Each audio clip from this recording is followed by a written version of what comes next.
दौड़ चाहे खेलों की हो और या फिर दुनिया में तरक्की कर लेने की। हमारे सभी वीडियोस हिंदी में देखने के लिए सब्सक्राइब करें, यह बिल्कुल फ्री है।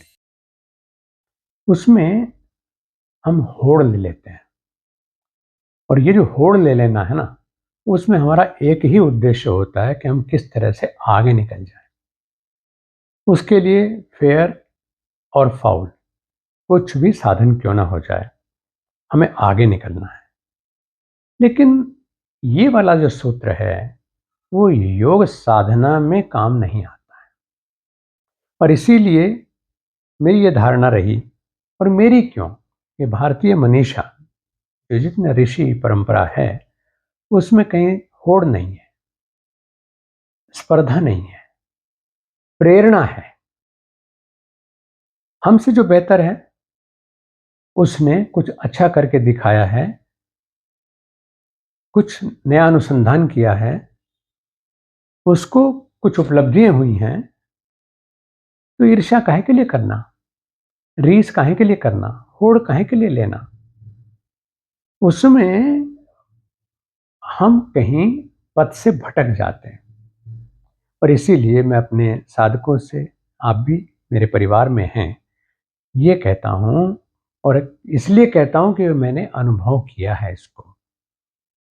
और ये कहता हूं कि आपका जो बेस्ट कंपटीटर है ना, वो सिर्फ आप हैं। अगर हमें साधना पथ पर आगे बढ़ना है तो फिर अपने जो कल तक का मैं हूं उससे प्रतियोगिता करें। मुझे उससे आगे निकलना है। मेरे सामने ही रहना चाहिए कि क्या कमी रह गई जो आगे ना होने पाए, कौन सा ऐसा स्तर मैंने पाया है जिससे मैं आगे और कैसे निकल सकता हूं। क्योंकि जब से ये योग को, मैं योग की बात कर रहा हूं, इस समय खेल की बात नहीं कर रहा हूं, उसकी भी बात करूंगा, लेकिन योग को जब से प्रतियोगिता का विषय बनाया, भले ही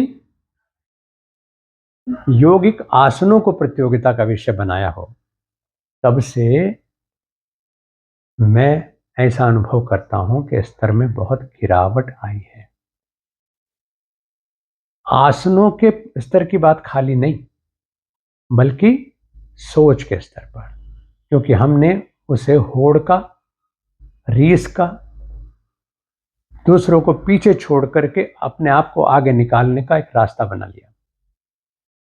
और ये बात मैं आज इसलिए कर रहा हूं कि मैं आहत महसूस करता हूं कि मेरे इन बच्चों को, जो आज योगासनों की प्रतियोगिता में सफलता पाने की चाह में योग के सिद्धांतों को, उसकी जीवन शैली को बिल्कुल बिसरा करके और सिर्फ अपने आप को स्क्रीन पर लाने के लिए, सफल बनाने के लिए, विजेता कहलाने के लिए सब कुछ कर जाते हैं।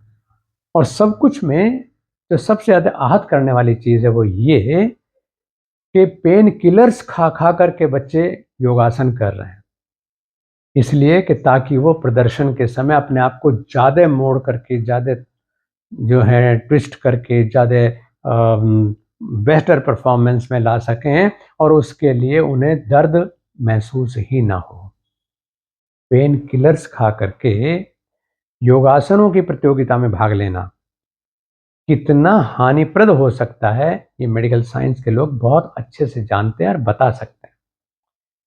उसका किडनी के ऊपर क्या प्रभाव है, उसका जॉइंट्स के ऊपर क्या प्रभाव है, उसका जो हमारे लिगामेंट्स और टिश्यूज हैं उनके ऊपर क्या प्रभाव है। इसको जब हम जानेंगे तो देखेंगे कि हम आत्मघात की ओर जा रहे हैं। और केवल पेन किलर्स की बात नहीं, जो कि एक दवाई है, और विज्ञापन भी करते हैं कि भाई ये मोच है, शक्ति है, उससे दूर कर देता है, ब्लड सर्कुलेशन खोल देता है, और फिर हम तत्काल अपने काम करने लायक बन जाते हैं। लेकिन ऐसा बाम या उस तरह के और बाम्स, इनको लगाना, नशे के रूप में उनका प्रयोग करना, ये सब ऐसी घातक परंपराएं शुरू हुई हैं जो कि योग की जो जीवन शैली है उससे उसका कोई लेना देना नहीं है, और तकलीफ इसलिए देता है क्योंकि वो योग के नाम पर हो रहा है। योग हमें जागृत करता है, योग हमें जिम्मेदार बनाता है, और सजगता और दायित्व बोध अगर हमसे छिन जाता है तो हम हर स्तर से गिरते ही गिरते हैं, आगे नहीं बढ़ते। आइए जगते हैं। और मैं तो अब ये तो नहीं कहूँगा कि योग की स्पर्धाएं ना हों, क्योंकि जो आप हो कर रहे हैं अच्छा ही समझ के कर रहे होंगे, लेकिन हाँ, एक योग साधक होने के नाते ये जरूर सचेत करना चाहूँगा कि कहीं ऐसा ना हो कि मानवता को आनंद, कल्याण, स्वास्थ्य और आरोग्य की ओर, चरित्र की ओर ले जाने वाला जो सबसे बड़ा साधन है हमारा योग, वो कहीं इस तरीकों के जो पद्धतियाँ हैं उनको अपना करके उसका स्तर ना गिर जाए, बदनाम ना हो जाए। आइए जगें।